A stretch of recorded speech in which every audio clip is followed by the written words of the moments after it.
Want me to call you a name, Dr. Barrett, just to make you feel better? Good evening, ladies and gentlemen. We want to welcome everyone to the monthly Board of Trustee meeting at the Florida Gateway College. We'll call our meeting to order, and tonight we are going to invite Tariah Lyles, who is the president of the Florida Gateway College Student Government Association, and an RA, and a student, and an athlete, and she's very busy. And she's going to come forward and lead us all in the pledge tonight. Thank you, Tariah.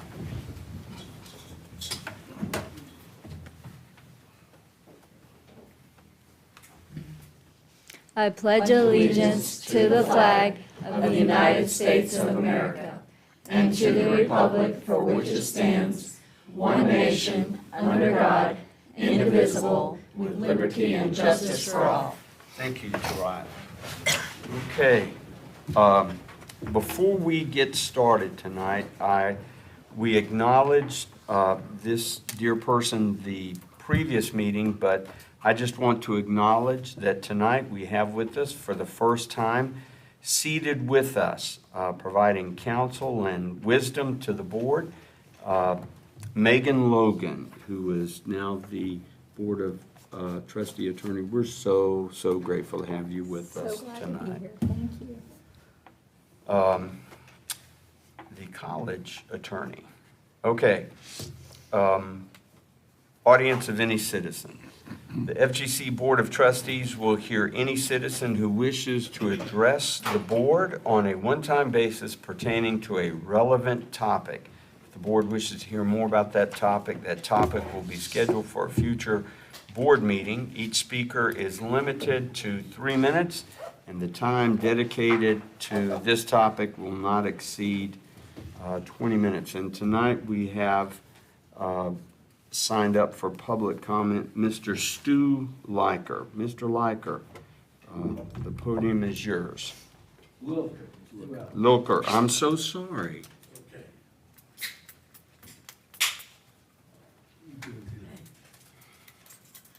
Thank you very much, Mr. Chairman. It's good to be here. I got tied up in traffic last time.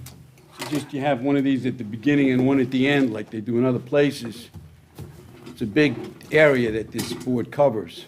Somebody's 5 minutes late, they lose their opportunity to address the people that supposedly represent the governor. I have a suggestion that you put the minutes online like they do at Santa Fe Community College, and take a look at what they do. Their agenda packets are much more inclusive of the things that are discussed. You'll see that they actually discuss coursework and when they change courses. I've been coming here for 3 years now. We very rarely discuss anything of substance. And as you can see, no members of the public ever show up, except for me, because I write stories about you guys. Not lately, but I will again.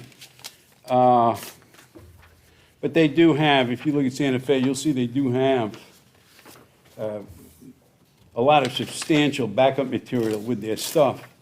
I've noticed over the course of time that courses just disappear from the curriculum, and nobody even knows, like the water resource program, things disappear with that, and other programs, and there's never any updates.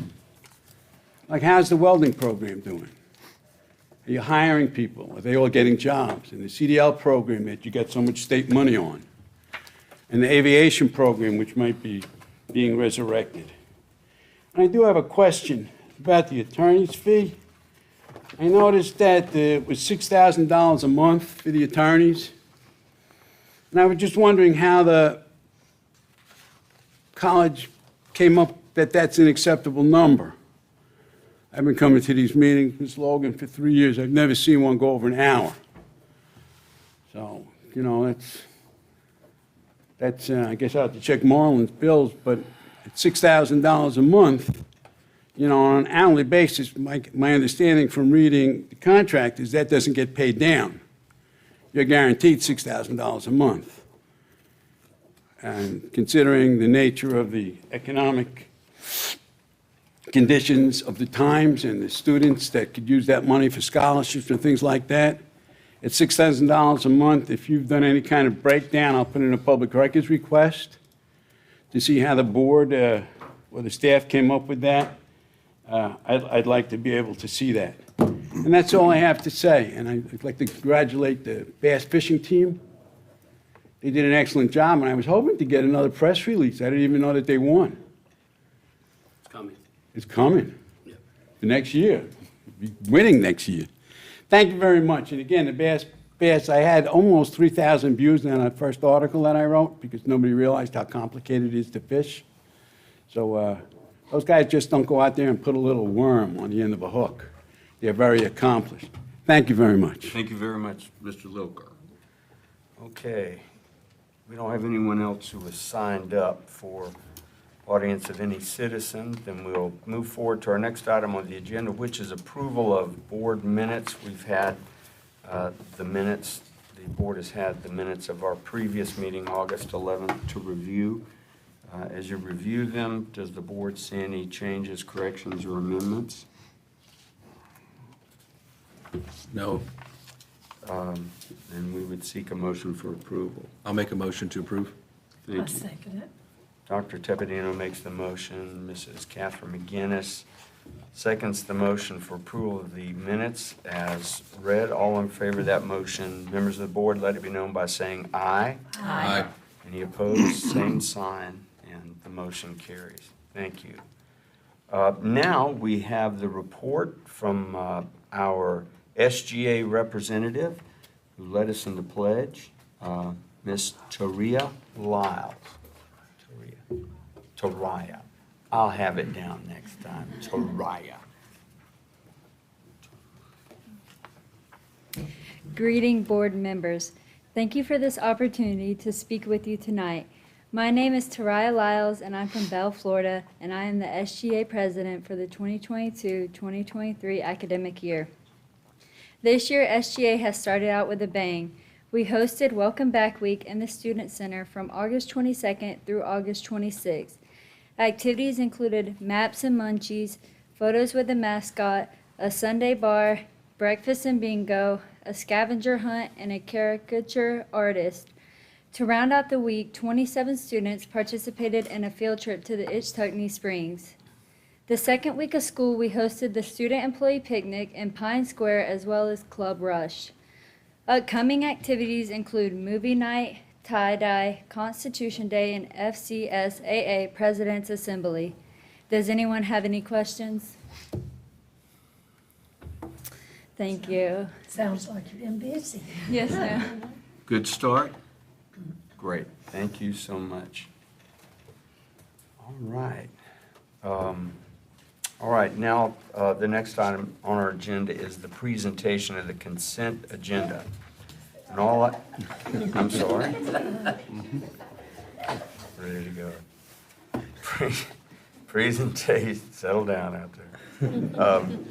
The items on the consent agenda are routine business, state directives, and/or compliance items. All items have been reviewed by the board attorney and have been available to the board for its examination. Any trustee can request a topic to be removed from the consent agenda and discussed further. Typographical errors will be noted and corrected in the board minutes. And again, I want to state, as I have previously, I'm very grateful for the work that is done in advance, getting our packets in advance so that we have the opportunity as board members to review them and call and query and ask questions and interact with you all. And you're always so informative when I call and so kind and respectful and helpful in helping me understand the business of the college. So we've had the opportunity to do that. We take advantage of that, and thank you so much. Okay, so that's our consent agenda. What is the mind of the board?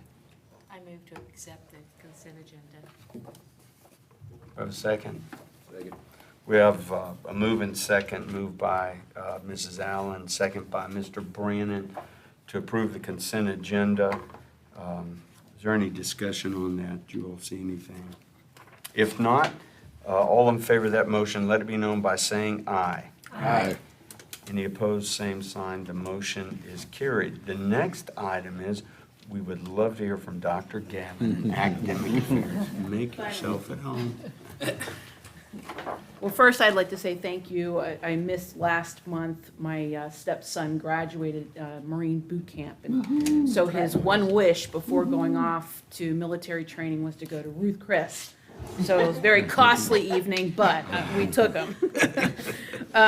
So we had 28 actors came to audition for Frankenstein. And 14 of those are actually new students at FGC or their community members as well. All will be participating in the show, and rehearsals began on Tuesday, but the show is actually scheduled for October 27th to the 30th. So Todd Siff will be more than happy to get you tickets if you would like. Brain Bowl, we have 3 returning students to join the Brain Bowl team, and 4 new students have expressed interest. And if all of those wind up participating, we're going to have 2 teams that will represent FGC at the Brain Bowl events. Currently, the teams plan on 3 separate events this fall term. And we have 2 upcoming corrections classes with great numbers. There's a total of 42 students that are going to be coming into our corrections program, and we are actually partnering with the DOC and Core Civic to provide that training for them. And then also, we are scheduled to receive $114,000 for the Florida Law Enforcement Scholarship allocations to offer scholarships to local students that want to become certified law enforcement officers. So, and then last but not least, we're bringing back study abroad. Now that things are starting to settle down internationally, we're bringing back study abroad, and they're going to go back to Harlexton in July. And that was a very exciting, students loved that experience, and we're glad to bring that back again. So, Good for them. any questions? Thank you. Okay, thank you. Okay, great job. Thank you so much. Student Affairs, Public Information, Mr. Cardenas. Thank you, Mr. Chairman. Our academic advisors counseled and worked with over 1,600 students in the month of August on the phone, through email, text messages, but the majority were done in person. Our advisors continue to design academic plans for each of our advisees using the Navigate platform. Our TRIO program has begun its 8th year here at FGC this fall. The program currently has 140 students registered, with 20 students on the wait list for fall 2022. The wait list continues to grow daily. In our athletic department, our women's cross-country team started their season at Valdosta State on September 2nd. The team finished 8th overall, but were 2nd in the junior college division. Our FGC esports team finished in 3rd place at the Daytona Coca-Cola 600 Rocket League tournament. Our esports team never travels. This is the first time they've ever traveled. The event was held outdoors in the middle of the Daytona Speedway. It actually rained on them. We finished in 3rd place, though, and we took out one of the top teams in the country at Full Sail University. It was a pretty exciting weekend, so great start to their season. So they currently have 13 athletes in that program now, and it continues to grow. And finally, FGC has entered into a partnership with Under Armour to supply all of our athletic teams for the next 5 years at a discounted rate. The partnership will save the college thousands of dollars each year, and our athletes, coaches, and administrators will all look great, both on the court and on the sidelines, no matter how poorly they play. We got it covered.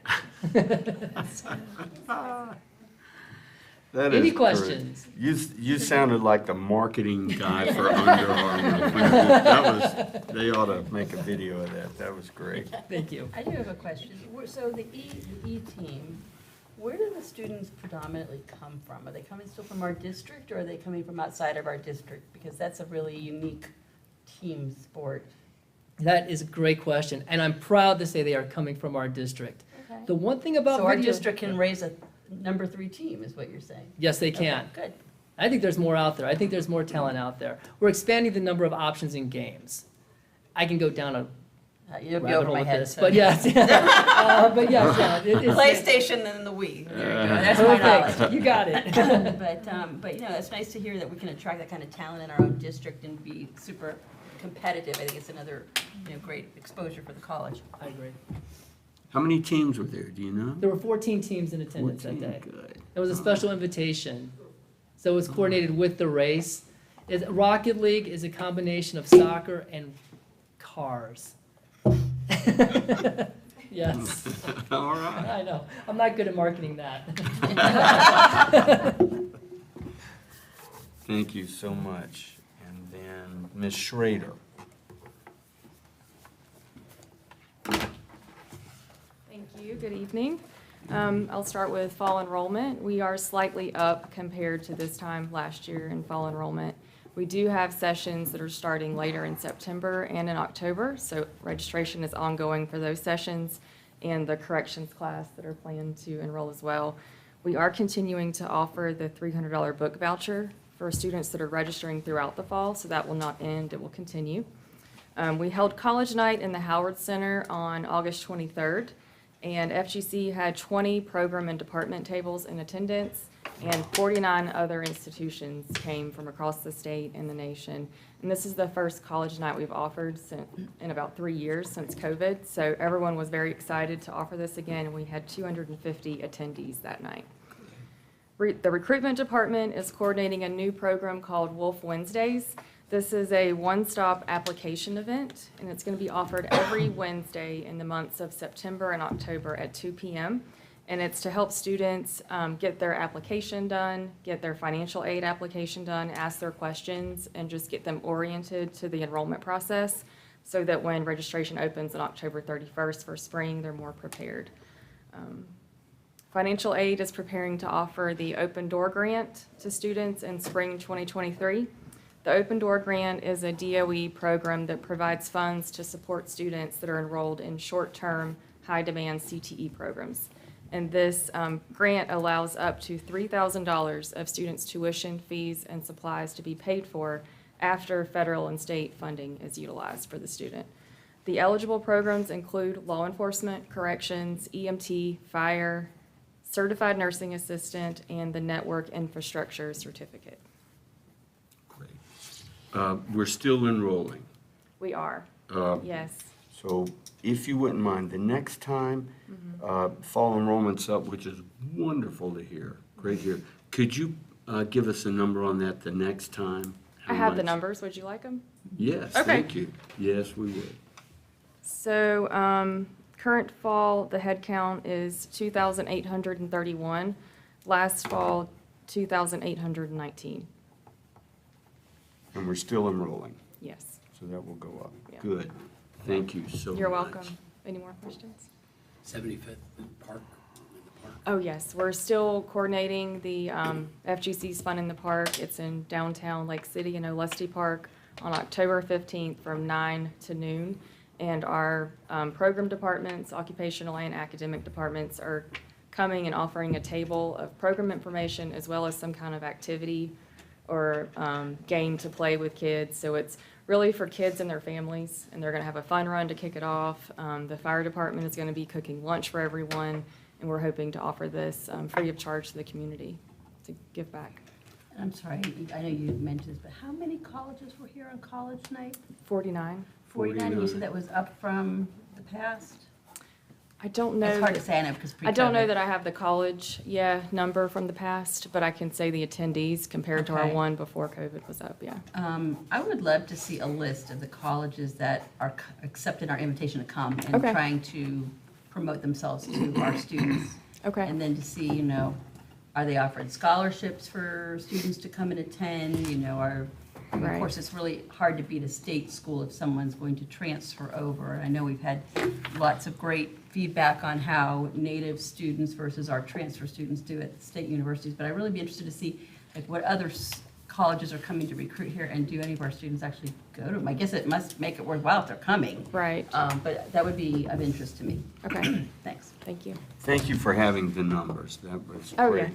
And whoever is responsible for the great 75th anniversary celebration periodical that we received Oh, that yes, yeah. helped us to kind of visualize the path of continuous progress, Mm-hmm. continuous upward progress that this institution has made unabated over all of those years.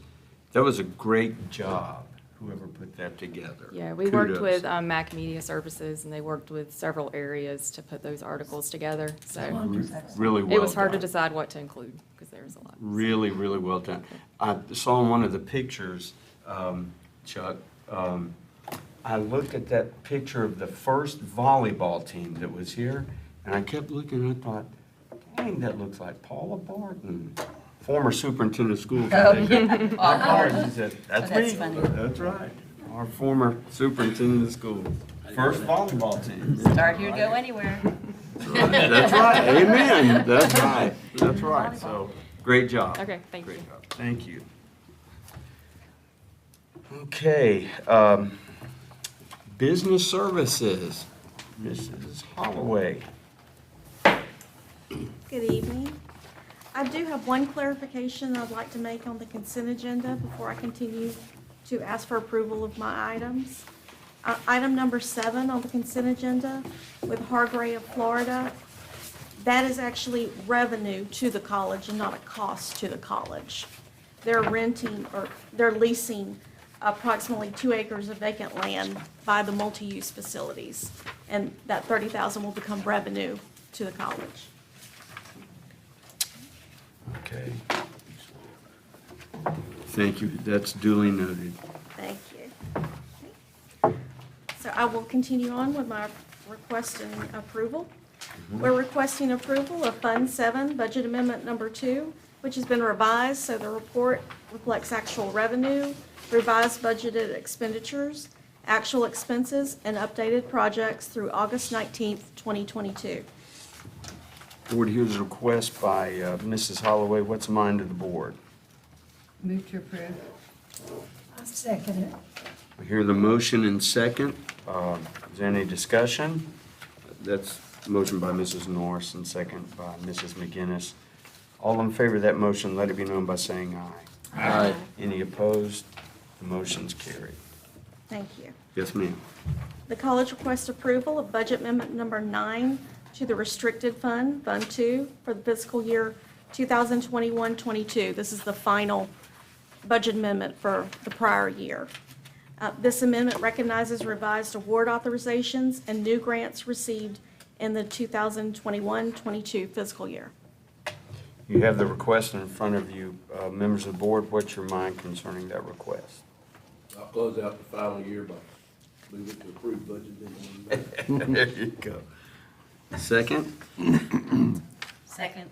Thank you. We have a motion by Mr. Brannon to approve, second by Mrs. Allen. All in favor of that motion, members of the board, let it be known by saying aye.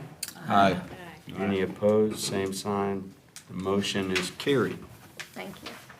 And my final request is the college requests approval of Budget Amendment Number 1 to the current Restricted Fund 2 for the fiscal year 22-23. This amendment recognizes revised award authorizations and new grants received in the 22-23 fiscal year.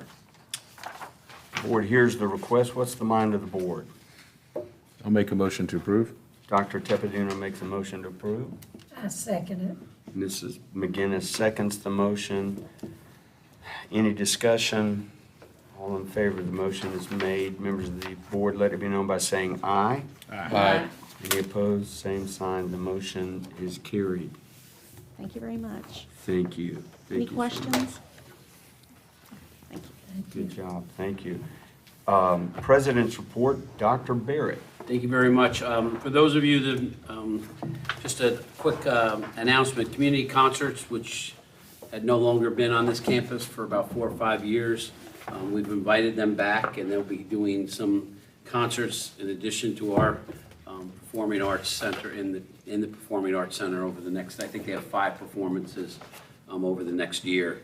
And we've worked out a situation that they do provide us some income for that, but we also cut back on that to embrace the community in some of those different events, from tribute bands to symphonies coming in for them and so forth. So it helps a lot of, it's a targeted audience, many at the retirement age. So we wanted to do that. We're working really actively to try to start our after-school drop-in childcare program starting in January.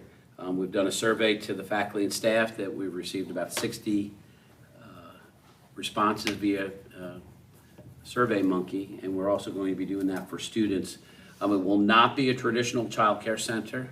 It will be a drop-in center where our faculty, staff, and students will, no charge, be able to leave their child between the ages of 5 and 12 for up to 3 hours to handle certain things. So for a faculty, staff member, as a benefit, it will be able to, so they could pick up their child and drop them off to finish their day in the school districts. And for students, we had a wonderful opportunity for them to be able to take both online and on-campus classes, be able to leave their children in a safe hands. That will be at the former Boys Club Center. We have gotten approval from actually certified as an after-school center. So we'll be moving forward to that. And we will probably be using some, hopefully if it's allowable, as I talk to Michelle all the time, some COVID money to do that, to start it up. So as an institutional COVID money. So I wanted to let you know that. And that, once again, is a benefit for our faculty and staff, but also the main project is to make sure we are welcoming to students and if they're having problems with childcare and so forth. So we're working very hard on that. One of the big announcements, CNA program, as Casey mentioned, but also Paul has been working really hard. I see that as a very important program as we start that pathway again, and not just have LPNs, as many in the healthcare field will say. We need CNAs as desperately as we need RNs and so forth. So we'll be starting that program up. It's a very important program to start. Also, something that was in your package, just notation, thanks to the Baker County Sheriff's Office, the donation of the patrol cars again.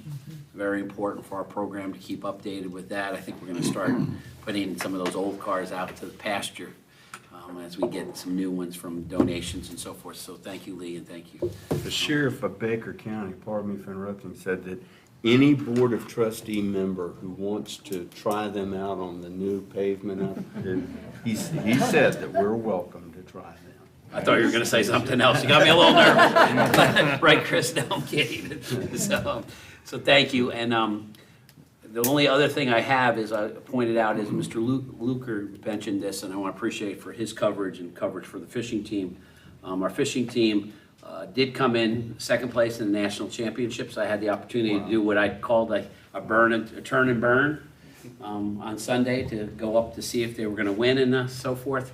So it was a long 12 and a half hours drive. Went up there, watched them, and then turned back. And it was very hot that day. Where were they? In Georgetown, South Carolina. Wow. In Winnedoe Bay, where tributaries come in from both saltwater and freshwater. And I learned a lot about fishing and learned how you have to keep your fish alive when you weigh them. If they're dead, you get penalized. It was... we lost, the team that was in third place lost a pound because they had 4 dead fish. So I don't know how we kept them alive. I hope it wasn't mouth to mouth, but it was.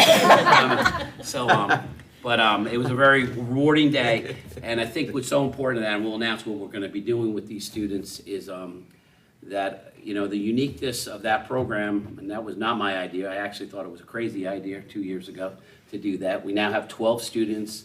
I know Ms. Norris would ask the question, how many are local? So, I mean, I believe about six are local, and 4 come from Tallahassee, and 2 come from down south. So we have 12 students who would never have been here, and they're learning a trade, and it's very good. It's a very difficult sport to have. If we call it a sport, we call it a club, even though it's a sport, is that the time frame, they have to go 4 or 5 days prior to the tournaments to fish out the tributaries and so forth. So we have a couple good faculty members in our technical programs, their clock hours, where we can make up that time, and also they can do it online, but most of the students do the clock hour program. So it has increased our enrollment while doing it, and that's kind of the niche market when we talk about esports. We talk about the women's flag football, and there's probably some other things that we're coming to talk about. And we have to remember, I have to thank the board. 4 years ago, they let us have the opportunity to reopen the dorms. We're at full capacity now, 46 students, and we're going to have an additional 18 beds next year we're opening up. So, and we don't have a problem with that, and we're actually making money instead of losing money on that anymore. That is great. So those are why I mentioned. What we're doing with the fishing team is next Thursday, we'll be announcing that via press release. We'll be having a parade on campus for the entire, and where they'll be bringing their boats on campus. And we'll be having the faculty, staff, and students celebrate them in a little parade with their boats, with the trucks following them. We'll have some food for them and wish them congratulations to the 3 teams, because it wasn't just the number 2 team. They placed 16th and 23rd, and then we have a couple of other teams, and some of them, those same teams will be competing individually, and we still have an opportunity come October to be the team of the year, where the college will most likely receive a $10,000 check, which will go back into the program. So it's kind of a unique thing. I learned a lot about fishing over there, but it just shows you how you can be creative and with things. So I'm just very proud of that, and I'm very proud of the media coverage that we've had. So Question, Dr. Barrett. I was wondering if you could explain something associated with the fishing team. okay, So I read that because they did so well at this competition, that they are now in a bracket Yes, that's with the okay. top 3 teams. right. And So what will happen is the top 3 teams, oh boy, I think I've got this right. There's 2 different leagues, there's 2 different fishing leagues. There's the Master Bass, and then there's another league, I can't remember what it is. However, the students, why it's a club, we don't have to get in, is that the actual the team that won, our team that came in second, each student received $1,800, plus they split a $5,000 award from Yamaha. So a lot of people think they're making money on this. However, probably each student out of their own pocket, because we don't scholarship, it costs them each tournament about $5,000 because of the head. So a lot of people think, so I just want to clarify. Now, answer your question, Renee. Those top 3 teams, they will compete individually as they won't be teams anymore. They'll be individual fishermen, and they'll go back to South Carolina in sometime, I think in September, and they'll compete off, and the top winner will get to go with the Bassmasters Classic, which is on television, will be nationally televised in March, so that's a big one. And then cumulative for the team, that team that I mentioned, we may get $10,000. It's a cumulative, it's like NASCAR. Everyone thinks it's Daytona, but at the end, it's the Winston. So it's a very, I'm learning. I mean, so I just, I never thought I'd learn that. So I haven't fished since I was 10 years old. So I mean, it's just we're very happy for the team, and it's just happy about our student body, which is a different flavor about things. So, and we've already gotten like 15, 20 calls for people that want to come here now because of our fishing. That's great. So- What academic coursework are there folks? The majority of them are in HVAC or Okay. welding, and 2 are in AA programs, because Okay. they're doing online. But they struggle the most, because when they're out on the fishing boats, it's hard to. Okay, well, that's great, though. Those are really important programs, and we know that they can be financially rewarding, too. And that's my report. Oh, one last thing I have is workshop. There was a request for a workshop. I think after talking to Ms. Logan, since there's no board action, that we could do that via Zoom if we can't do it in person. And we would be looking to have my staff, Katie or Ibby, probably reaching out to you to come up with a workshop dates that we could do that. What I would request from the board, to me, would be if you could give me topics you want to specifically talk about. I mean, we can give you 3 or 4 topics, but I mean, it's a pleasure of the board to ask me what you want us to present on, so. Thank you. Thank you. We'll do that. You have anything that you'd like to see discussed at a workshop?